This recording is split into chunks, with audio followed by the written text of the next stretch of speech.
Good evening, good evening, and good evening. Welcome to Marriage Mondays with Nick and Trina Brinson. We are glad to be back tonight to give you some information about your relationships. And we're just fresh off the conference, and last week we took last Monday off and to kind of decompress and absorb everything that we learned and all the information that we gave out. So we just want to thank you for coming back tonight and joining us for another episode. Mm-hmm. Translation is we were tired. See, we didn't have to go there, but yeah, we were. We were tired. Yeah, we were. Exhausted. Oh, yeah. All of that. But it was worth it. I thought it was a good turnout. Had a lot of good information go out. A lot of good participation. We thank y'all for that. Hey, Sister Rhonda, first one on tonight. We're glad to see you joining us. Still prayerful for you and your family and the loss of your parents. So we want you to know that we're not, we haven't forgotten about you. No. Even, the funeral is past. We know it's an ongoing process. So we're here for all of you, Cheryl and Bishop Bush. So thank you for joining us tonight. All right. So with that said, we just want to, we're going to go into one of the topics we really kind of hammer out during the conference for those that didn't make it. It's kind of the beginning of what a marriage is. It's kind of where you try to get to in your process of becoming one. And the topic that we're going to talk about is leave and cleave when we start, giving out information. Well, one thing about the concept of leave and cleave is it really is something that mentally you have to be intentional about. I don't think it happens automatically. I think when you are intentional about cultivating your own home and sort of getting to know yourselves as a couple, that's an important step that should happen at the very beginning of your marriage to get you on a good foundation. However, a lot of couples don't know that that's something that needs to be established. Very often, couples think, well, the way my family did it was the right way. Your family didn't do it the right way. So we should be doing what my family did because that was the right way. That's the way I know. And the funny thing about it is both people may think that, And so we have to realize that there are lots of ways of running a household. There are lots of ways of communicating and establishing relationships. And so you have to figure out what works best for you and your household. And that's not always, that process can take some skills. It takes some skills to figure out how to get to that point of truly establishing a system that works for your family. So good evening, Mother. I see good evening, children. So good evening, Minister Anderson, aka Mama and Daddy. So we appreciate you all as always. Your support is never taken for granted. So as well as for all of you, Francine and Charles Brown, I've seen them joined on. So we appreciate them too. I missed some others. I see the number 10 up there, so I missed some folks. But thank y'all for joining us. And so we really just hope, even though we did talk about this topic during the conference, and I appreciate the couples that joined us for that Zoom call we did, on the third day, I think it was? That Saturday morning? That Saturday morning. So we were able to see how those two couples actually went about the process of leaving and cleaving. And we've talked about it for ourselves in the past.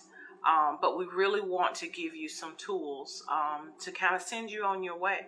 And I want to emphasize that if you don't take care of this in your early years, it doesn't go away. You will have problems stemming from your failure to establish your own household rules, standard methods of operation, boundaries. If you do not set those things for your house, you will absolutely have problems, and those problems can persist even up until you're 20 and 30 years down the road. You will still have those same problems. So it's not too late if you find yourself at 10 or 20 years down the road and you're still having some conflict in your home, right, stemming around who does what or what you think is fair or not fair, or if one of you is just going along to get along and unhappy with the way the systems are working in your home. That is what we refer to in the Bible, where it talks about the small foxes spoil the vine. It's those little things that make your marriage bitter and unpleasant if you leave those things unresolved. So you may not be in the first couple of years of marriage. But we're still talking to you if you find that you have those some issues in your marriage that result from your failure to clearly establish your own household boundaries, or if you're still holding on to the way mom and them did things and your husband or wife is not happy with that, you still need to go back and resolve those issues. right. So that's what we want. That's why we feel like this is a really important issue. This is getting down to the root and to the foundation of your marriage, helping you to set your foundation so that you can move forward in strength. Right.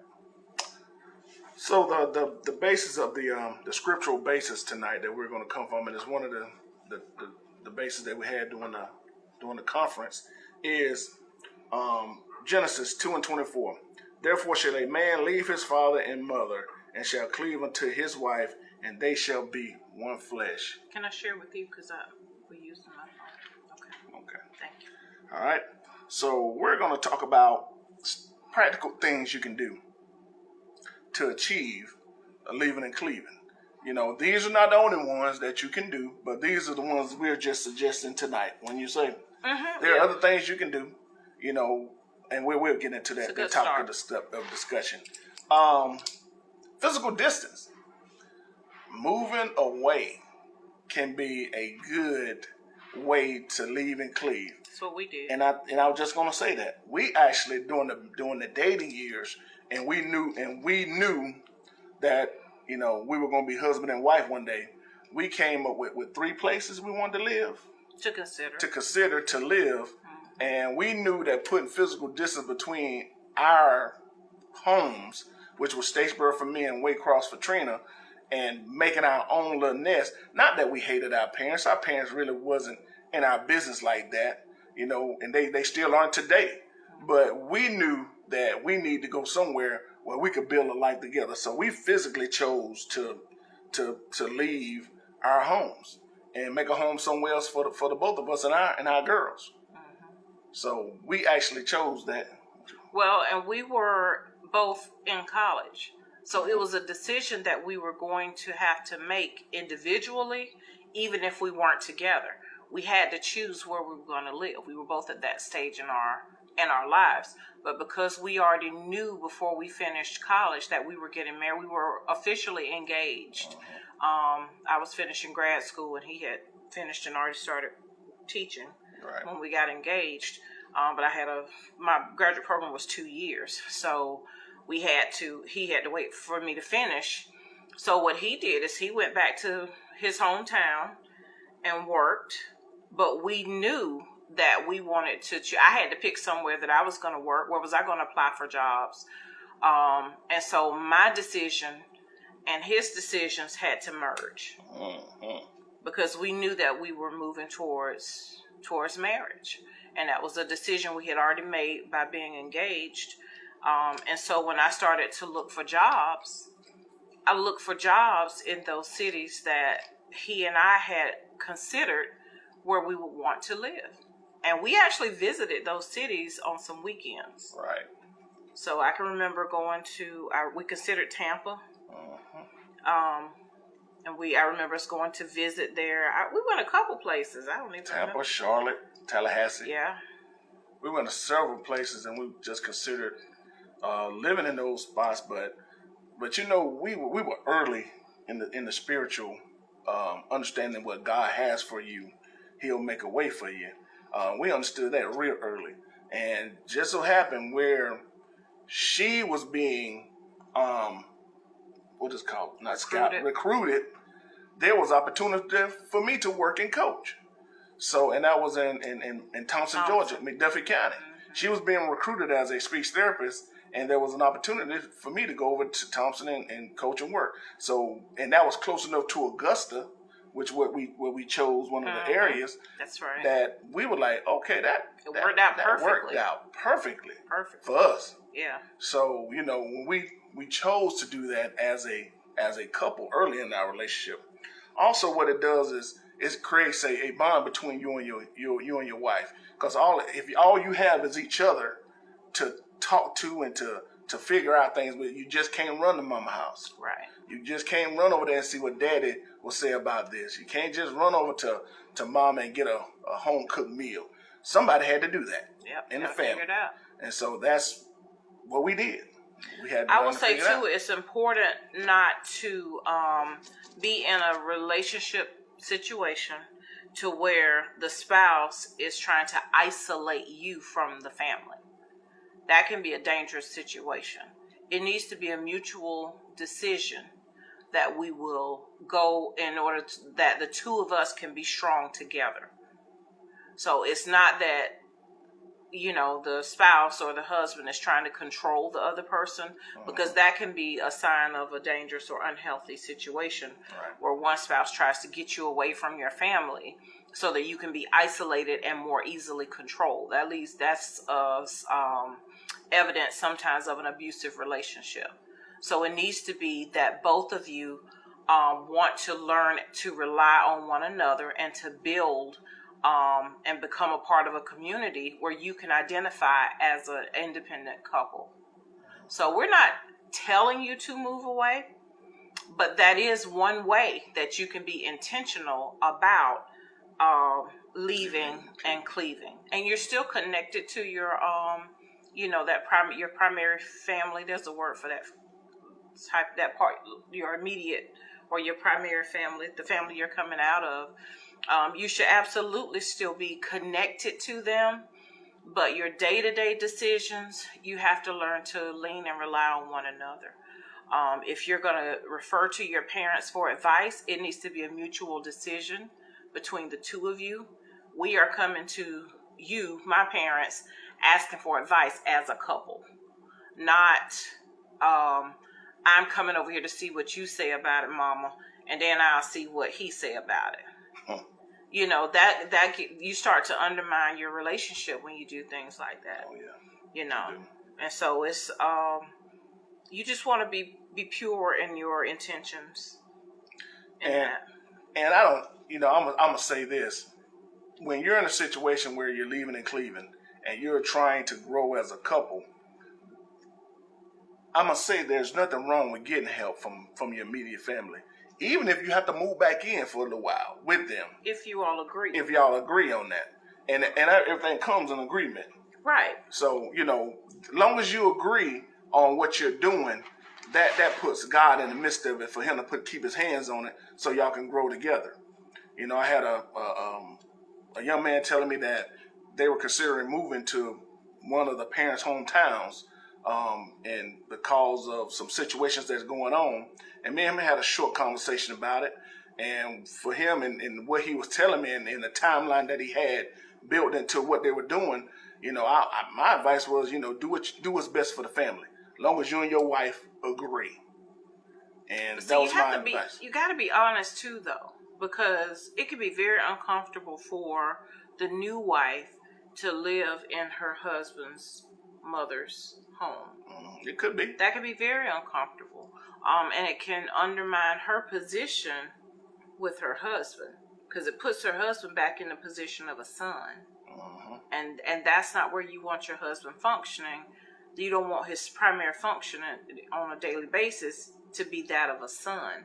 You want his primary function to be that of a husband, which is a new role that he has to learn. So I personally would discourage moving in with family when you're very early in marriage. I feel like it's hard to establish your identity as a couple when you are living with family. Right. I mean, if you can't afford to live independently when you first get married, that's something you really should consider a factor into your plans. Right. Maybe that should be the priority, is to save up enough money so that we can live independently from the beginning. Right. You know, I'm just. I mean, that's a point of view that you can have on it. But I don't want to talk too much about it. It was just an example because I'm not sure. You know, I don't want to put it out there too much. But you know, I just don't see how you can really do it. Well, if they agree, they can do it. Well, they can agree, but that don't mean that's going to be the best thing for the relationship. Hey, then they can agree to move on about their business. I mean, it's all about trial and error in a marriage relationship anyway. And you get some of the good stuff, you learn it on your own, and get good advice like we're trying to give out. So it's one of those things that, you know, that couple that I was talking about have to experiment on their own with. All right. So what's the next topic? Next heading. Oh yeah. And it can go straight into what we're talking about now. Establishing boundaries in that relationship. Establishing boundaries. I was real upfront with my family about who me and Trina was, what she meant to me in the beginning of our relationship. And I think they had an understanding about that. You know, no one has ever tried to tell me on my side of the family, you know, how I should treat her or what I should do to make her not make her less important in my life, because it was well established what she meant to me. So that's all I have to say about that one right now. You got anything you want to say about that? Establishing boundaries? Mm-hmm. I mean, I don't know. I have to be honest. That's something I don't struggle with. And maybe it's as much of a bad thing as it is a positive.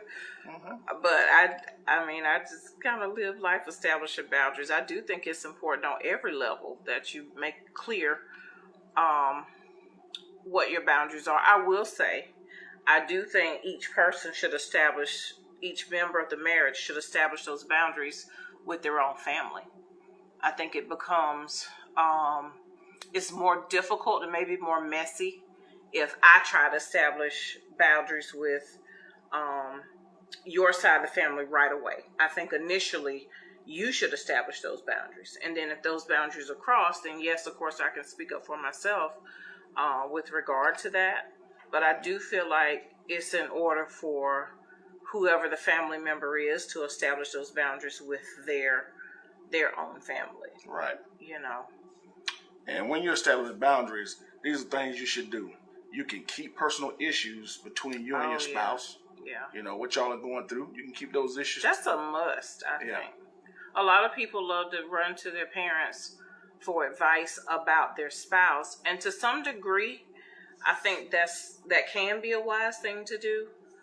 But I think, once again, it needs to be a matter of agreement. Mm-hmm. And also, you have to consider, is your mama or your daddy the best person for you to go to in that situation? Because they're going to be on your side 9 times out of 10. You know, most parents, they're going to, even if they're trying to be fair and impartial, you know, you're still their child. Right.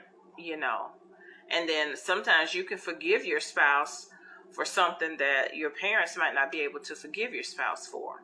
And then that ends up tainting the parents' relationship with the spouse as well. And that's kind of not fair, because you're going to go through some hard times. You're going to have some offenses and some trials. So I really would encourage you to have a couple that can mentor you. And we'll talk about spirituality too in that part of this lesson. Yeah. Because I think that's important too, if you're on the same page spiritually, and even if you have spiritual leaders that you can go to for counsel. So it's just best to allow your parents to parent the two of you as one, and not to make them have to pick sides. Right. So that they can see you as one, and see your spouse as an addition to them, as an addition to the family, instead of them having to pick sides and feel like, oh, I have to protect my child, or my child that I gave birth to is more important than their spouse. Right. You want to grow, for the two of you to grow into one, so that your parents actually see the two of you as one, as a couple, that they would accept your spouse with the same kind of love that they give you, the person you gave birth to. And I want to bring up one more point about, the reason you should establish boundaries is learn to say no to excessive engagements outside of the marriage relationship. We talk all the time. I like to be busy with a lot of my time. I'm busy through the week, then I'm busy on the weekend. You got to learn how to establish and say no sometimes to a lot of the how would I say, the wants and needs of you and your time. So what point does that kick in? At midnight one day. But it's important. That's why I'm bringing it up. I'm in front of the people. We're talking about it. I'm just wondering. I hear what you're saying. You hear me? That's going to get established one day. But it will. And I'm trying to do my best to establish, saying no sometime. Are you? I am, man. I stand with you in faith. Keep that, because one day I will retire. No, it's just best to say no to some things when you're dealing with each other, and not be so busy with your time. Okay, but we're talking about establishing boundaries. Are you making reference to saying no to things that can interfere with the marriage in reference, because we're talking about leaving Cleave, right? Right, yeah. So are you saying setting boundaries as far as not taking on obligations that will, that are not conducive to the health of the marriage? Right, that's what I'm saying. Okay. Yeah. So that goes to excessively helping other people, even though you're doing nice things. That does. If it takes away from family time. Absolutely. What about church activities? But see, that's my struggle. I'm not. Ain't nobody pointing you that's out. my struggle right there. That's it. Okay. Just got to be a little bit better with time management. Okay. It's good. All right, moving on, people. Leave the past behind. Leaving the past behind. If your relationship has been, I don't know, when you got excessive relationships, excessive things that have been done in the past that can cause what you're doing now and in the future to be a hardship, figure out a way to try to put that information behind. Huh? What are you talking about? Like if affair, maybe affairs, maybe pictures of ex-girlfriends and all that kind of stuff. That's what I'm talking about. Okay. You got to leave that.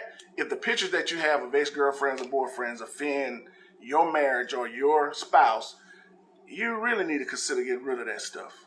Have we had that issue? I don't think so. We did. Did we? While we were dating. Y'all, I don't remember. Okay. It's just white. Refresh. That's why you had thrown the pictures Refresh away. the people. What pictures I threw away? Well, we ain't gonna get that detail, but you did have some pictures that I think were we engaged at the time. I think. Yeah, and they had to go. That's all right. I'm sure I got rid of them for you. Hey. I told you, and you protested, but I didn't need them. I got my beautiful one right here beside me. I'm glad you know that. Yes, I do. Okay.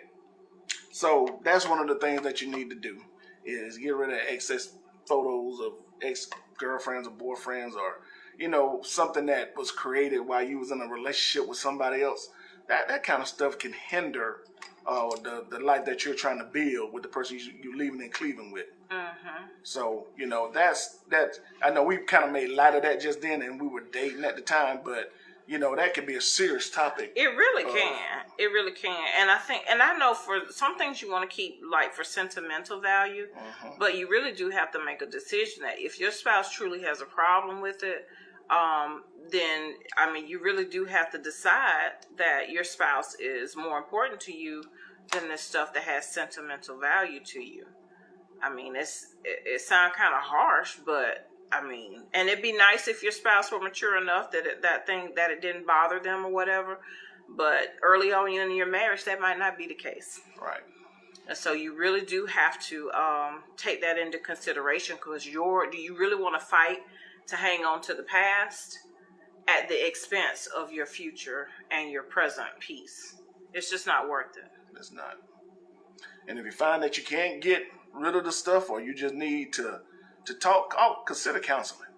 Consider going to counseling to talk about why you're holding on to this, or why you still holding on to this emotional baggage where you can't move forward. So consider counseling when you're going through this, if that's something that you and your spouse deal with. It's kind of like too, even relationships, because some people still keep relationships with people they've had love relationships with in the past. They're like, oh, we're just friends now and all. Well, that's lovely. But if your spouse has a problem with it, you really do have to choose that you're going to focus on building your relationship with your spouse. It's not worth the problems that it brings into your marriage. It's an easy solution. Choose your spouse. Choose your spouse and let that go. And if it's somebody that that you've dealt with, and you just got to let them know, listen, we can't be friends right now. We got to back off. We got to put some space between us. And it may come to be that your spouse will accept them and you're all able to hang out and together or whatever, but you have to defer to your spouse because that's who you chose. That's the person you chose. And if that means that some friendships have to be dropped away, so be it. Has to be done. All right, our final. Spirituality? Yeah. So depend on your spouse spiritually. That's really a big one. It's kind of easy for some of us that are naturally worshiping together with our spouse in the same church. But it really does happen that some spouses have different religious beliefs. And that can be very difficult, but you have to find a way to pull it together for the two of you to be one by way of spirituality. Because you can't depend on your spouse spiritually if you're on two different pages. So if you're trying to live by faith and manage your money by faith and manage your time based upon what you believe God has called you to do, and your spouse has a totally different way of doing life, that's going to be a problem. That's really something you should work out during the dating phase to make sure that the two of you are on the same page, because you want to be able to rely on your spouse spiritually, which will make both of you stronger. Right. And it's a good idea to do something in the church together, or do something on a mission together. Now, see, for me and Trina, we do depend on each other spiritually when we're doing this on Monday nights. Sometimes she come up with a good topic. Sometimes I come up with a good topic. And sometimes both of us are just like, okay, let's just start talking about something and see what comes out of that. Mm-hmm. And that's how we're spiritually linked. And or even discussing scripture, right? And what it means, or how it applies to life or to us. We kind of can use each other as a sounding board for because sometimes you'll have thoughts that are not kind of what I call kind of half-baked, mm-hmm. like just something you're thinking about, and then he is a safe place that I can say, matter of fact, we did that today. I don't know that I fully understand or agree with the way this scripture is always used. I have some questions about it, and I'm one that I don't like to talk about something that I don't believe what I'm saying. I'm not good for just reading a script or just saying something because that's what's normally said. If I don't believe it and I don't understand it, then I'm typically not going to speak on it. And so that's what I was sharing with him, and just being able to talk about it and know that it's a safe place, because I might be totally off base or maybe not. But the fact that I can, talk with him about it, and it's a safe space where I'm not being judged, and where it's okay if I'm wrong, or it's okay if I hadn't fully thought it through. Right. And then sometimes talking with him helps me to think it through, or we'll both, be on there, researching and trying to figure it out. Or he may come back a couple days later and say, hey, you remember you were talking about XYZ? And then give some insight on that. But because we are fed from the same place spiritually, we worship together, Always have. Always have. Even when we were dating, we would go to his church if I were home, and if he would visit, which didn't happen often, but sometimes you did go with me to Evergreen. That was when Evergreen was first starting up. When I think we went to the first sermon at Evergreen. Probably. I know we did. Probably. So since my dad was there. Since your dad was there, yeah. They've been around 100-something years. They just had their anniversary. Congratulations. 104. And 104 years. No, I thought it was 114 or 141. Maybe. It's a lot. Yeah. Congratulations, Evergreen. Yes. But at any rate, so we have always worshiped together, which has been a strength for us, or which has been a sustaining place for us, is our spiritual connection, our spiritual background, our spiritual beliefs have always been something for us to rely on. And so even when love wasn't enough, even when wasn't even there, we always had our spiritual background. You know, it's the truth. Is it not the truth? It's the truth. It's the truth. It's the truth. So we always had the Word of God to fall back on.